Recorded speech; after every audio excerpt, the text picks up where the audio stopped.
уулын засгийн газар шинжилсэн найруулга оруулж ирээд энэ тендер тойрсон хардлага, сэрдлэг, тэр хил ам энэ одоо хууль зөрчдөг барьдаг гэдэг асуудлыг үүднийг шийдэх ёстой байсан л та. Яагаад шинжилсэн найруулга оруулж ирээгүй юм бол энийг одоо бас хэрхэн одоо бас нэгэнтээ нэмэлт өөрчлөлтийн хүрээнд яаж шийдэх бололцоо боломж байна. Энэ тал дээр бас нэг хариулт өгөөч нэгдүгээрт нь. За хоёрдугаарт нь төрийн болон орон нутгийн өмчийн хөрөнгөөр бараа ажил үйлчлэгээ худалдаа авах.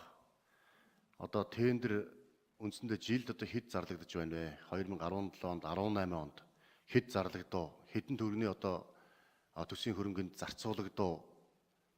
Үүнээс одоо хил ам таталсан асуудлаа хугацаанд хийж гүйцэтгэгээгүй муу чанаргүй хийсэн гэх мэтийн одоо асуудлууд хэр зэрэг гарав?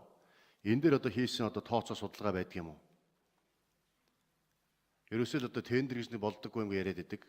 Үнэхээр болдоггүй бол одоо тендер зарлахаа болчмоор байдаг. Өөр одоо энэ үнийг шийдэх гарц гаргалгаа юу байдгийг. За болж байгаа юмуд юу байгаа юм, болохгүй байгаа нь юу байгаа юм? Болохгүй байгаа хэрхэн одоо яаж сайжруулахаар одоо хуулиндаас оруулж ирж байгаа юм.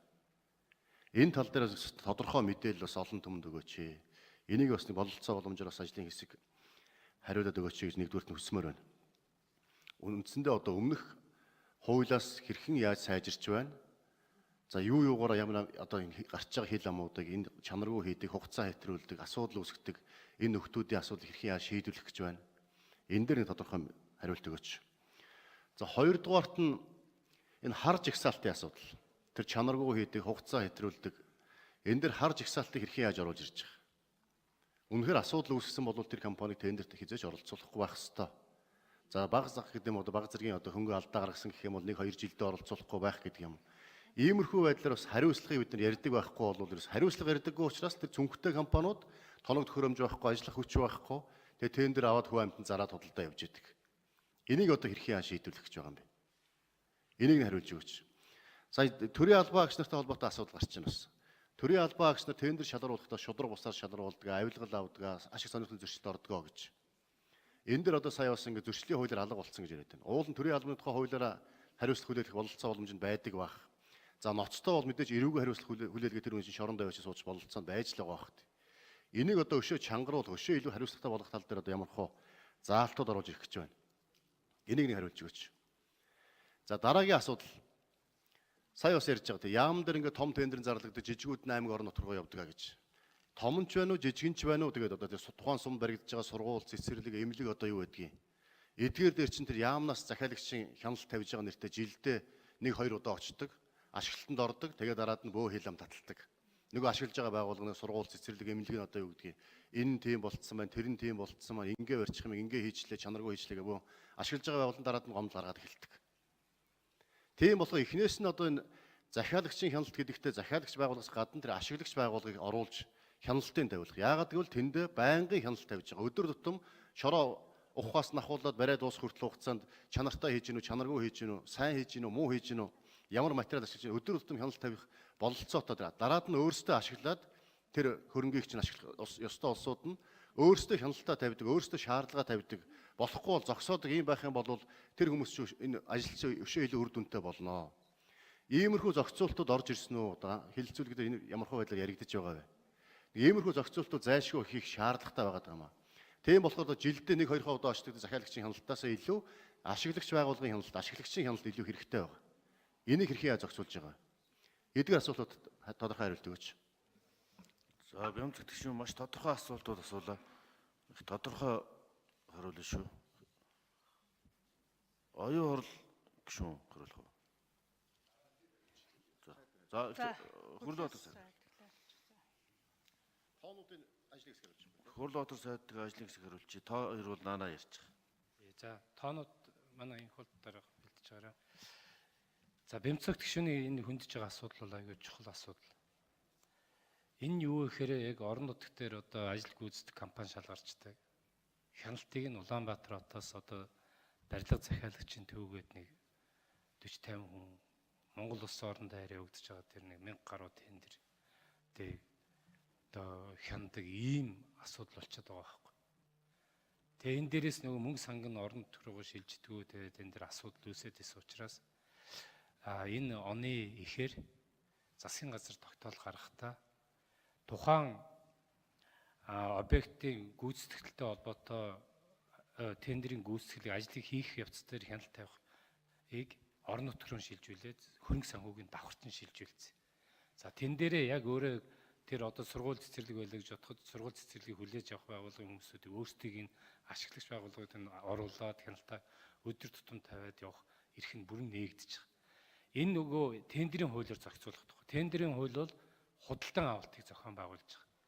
Түүнээс хойш гүйцэтгэл дээр нь яаж одоо ажлыг хурдан явуулах уу, хяналтын сайн тавилах уу гэдэг зүйлээс засгийн газар тийм тогтоол гаргаад шийдээд явцсан байж байгаа гэдгийг хэлье. Ер нь тэр саяхан хэлдэг орон нутгт дээр нь өөрсдөр нь хяналтыг сайн тавилдаг.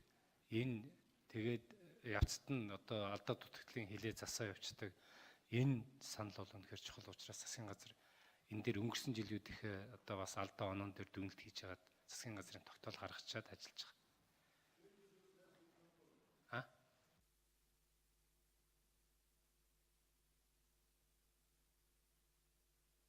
За энэ бол ажлын хэсэг 81 дүр. За зөрчлөл гарсан тоологдуулаад ажлын гүйцэтгэлээ хангалтгүй хийсэн, чанаргүй хийсэн, мэргэжлийн алдаа дутагдал гарсан компаниудын талаар мэдээллүүдийг бол нэгтгэж харж хсаалтанд оруулдаг байсан асуудал бол байхгүй болсон. Энэ хуулийн төслөөр бол харж хсаалтыг буцааж хөтлөх ийм хуулийн зохицуулалт бол нэмж орж ирж байгаа. За 2018 оны худалдаа авах ажиллагааны тоо мэдээ бол одоо яг захиалагч төсвийн ерөнхийлөн захирагчдаас тайлан мэдээг бол цуглуулад нэгтгэж хүлээж авч байгаа. Одоогор бол яг эцэслэж тоо мэдээ бол гараагүй байгаа. Гэхдээ гэрээний гүйцэтгэл болон чанарын асуудал дээр барилгын тухай хууль дээр бол тодорхой шаардлагуудыг бол тавиад өгсөн байгаа.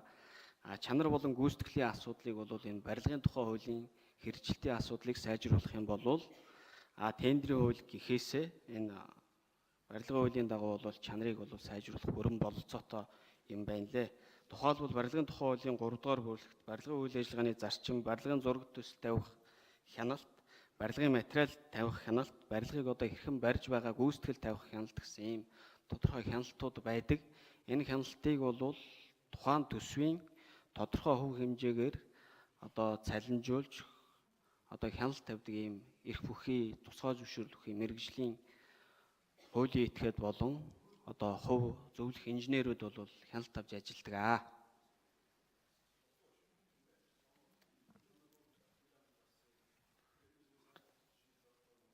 Гомдол маргаан бол 2018 онд бол сангийн онд 1187 гомдол маргаан гарсан тендер шалгуулалттай холбогдлоо. 17 онд бол 887 гомдол гарсан. Шүүхтэр бол тендер шалгуулалттай холбогдлоо маргаан 2017 онд 38, 2018 онд 61 гомдол гарсан байна. Шудраг өрсөлдөөн хэрэглэгчдийн төлөө газар 2017 онд 133, 2018 онд 198 гомдол маргаан гарсан байна. Тэнд шудраг өрсөлдөөн хэрэглэгчдийн төлөө газар гомдол гаргаж байгаатай холбогдуулаад одоо практикт нэг асуудал үүсэж байгаа нь тендер нээхийн өмнөх өдөр хүмүүсвэл яг нээх гэж яхад тендерт оролцогч нар гомдол маргаан гаргаж ажлыг удаашруулдаг ийм асуудал байсныг одоо энэ хуулийн нэмэлт өөрчлөлтөөр нээлт хийхээс ажлын 10 хоногийн өмнө гомдол маргаан гаргана. Түүнээс хойш бол шудраг өрсөлдөөнд гомдол маргаан гарах боломжгүйгээр ийм хуулийн зохицуулалтыг бол нэмж оруулж ирж байгаа. За гишүүд 30 минутын дараа санал